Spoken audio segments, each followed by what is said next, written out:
All right. Praise the Lord. Praise the Lord. Praise the Lord. God bless you, everyone. We are here this evening. Just wanted to jump on live for a few minutes to live stream and to say hello. Praise the Lord with everyone.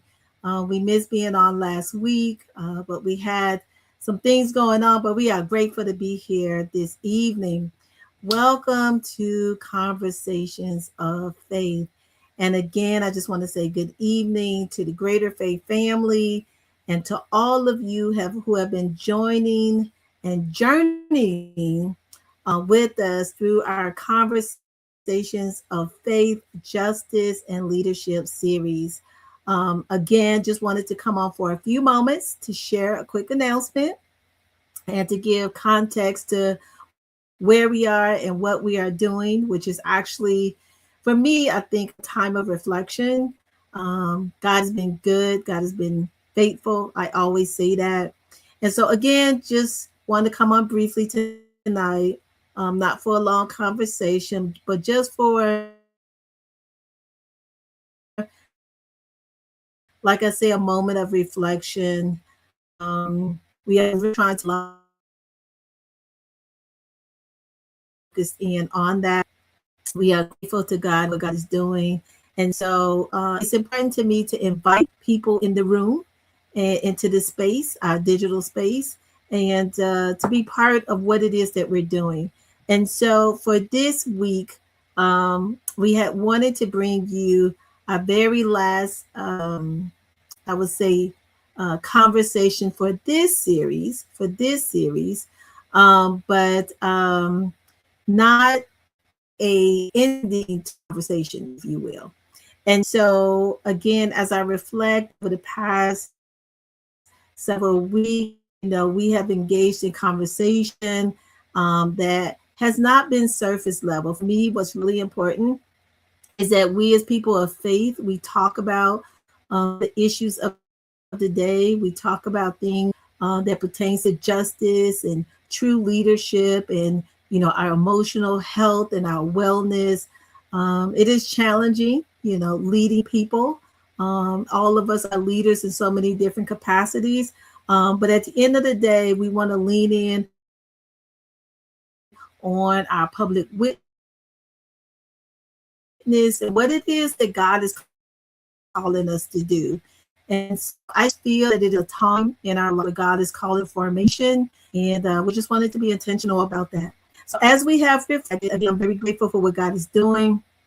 I'm grateful for every voice that has joined on this platform, for my brothers who started out, Pastors Pitts and Falconer. Our second week, we had Sister Regina Fowler.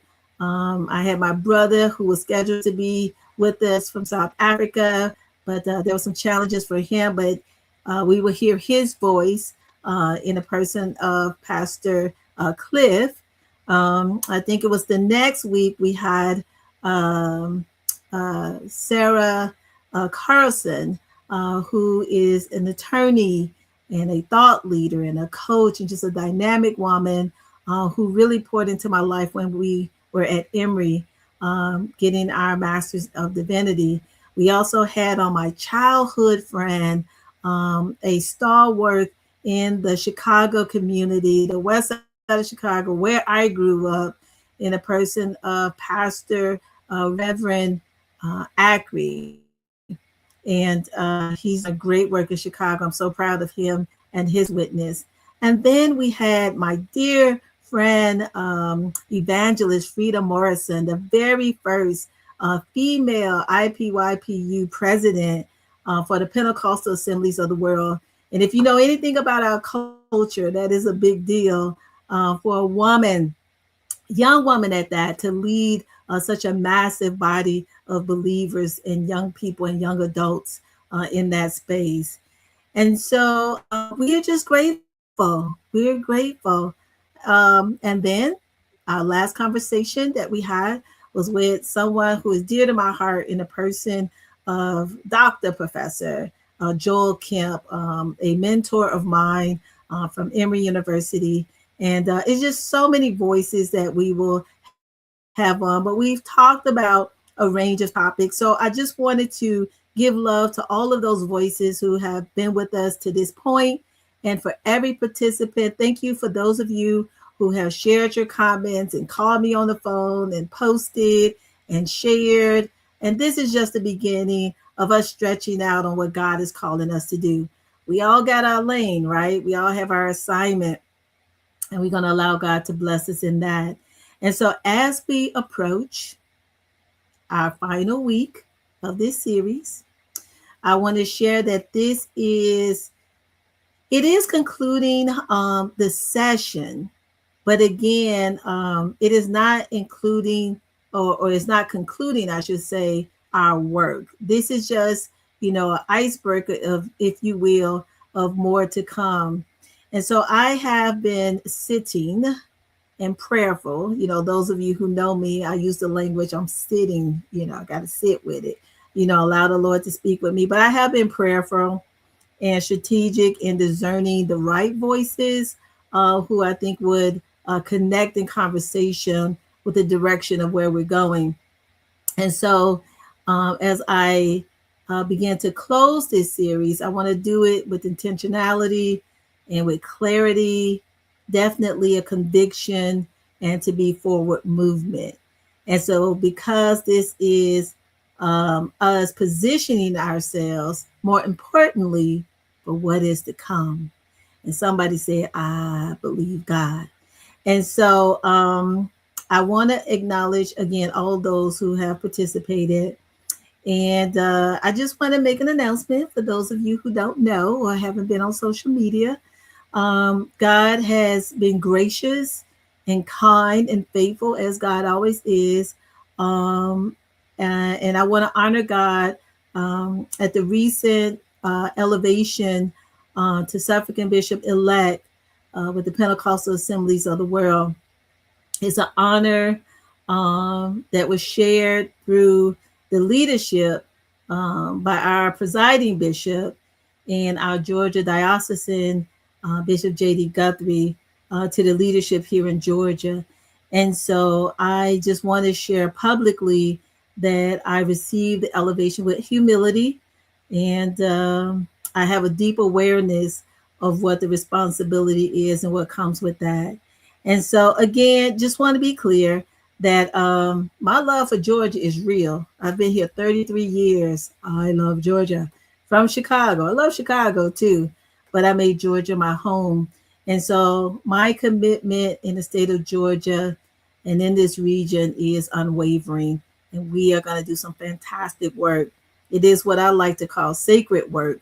And we are going to be intentional with our stewardship.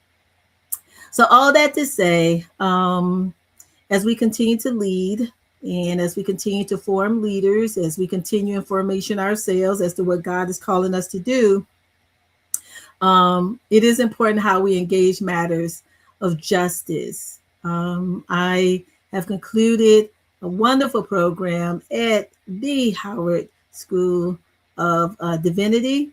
And for my Howard Bisons out there, HU, y'all can put in the comments, but we are very intentional about the matters of justice.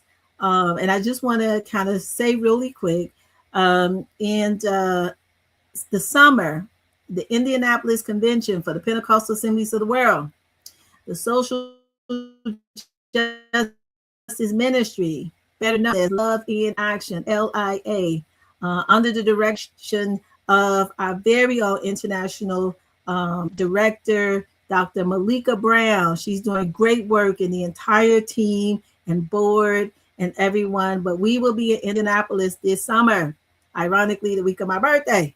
But we will be talking about justice and justice matters and town hall meetings, and as we prepare for these midterm elections. And while no, we do not tell people how to vote, we do not lean in on any political party. We lean in on justice. How about that? We lean in on the issues of the day so that we are doing ministry within the walls of the church and outside the walls of the church. So that's why conversations of faith are so important. And so we want to, again, be intentional about theological depth and the practice and the application of what it is that we're doing. We will not be novices. And so, as we prepare for this final session, I want to invite you. I want to invite you not just to attend, but if you can engage. It is time for us to kind of come together and engage one another. Um, this final conversation will actually center on the idea of building the church of what we want to see, or building what we want to see. So oftentimes we give commentary after the fact, after something atrocious has gone down or something didn't go quite the way we thought it should. But if we are prayerful, if we are good hearted, and if we're really trying to lean in on formation connected to God, we can come together and have those conversations. So again, it is not always where we've been, but it's about where we're called to go. And that's what we are about. So I will be sharing some additional details soon regarding those voices. I do have some on reserve. I am not going to disclose that yet. I will in the coming days. But I will be sharing out additional details about the voices who would join us. And I can assure you that the conversation will be worth being present for. I would like to think they all have been, and I know that they have been. And I thank you again for your comments. But I'm just saying, I want you in the room. Somebody said we can all have I don't need a mega church. I don't. But, we can all have one online. But the bigger point is, I do want all of us, our voices present, and I want us to engage. So again, because we are not just hosting conversation, but we are shaping how we lead, how we serve, and how we show up in the world as people of faith. My husband loved to say, he's a New Yorker. He loved to say, I can say something. And guess what? We can. And so thank you again for walking this journey with us. I look forward to closing this series together with strength, with clarity, and with purpose. And so God bless. I will be reaching out soon. Thank you so much. Be well.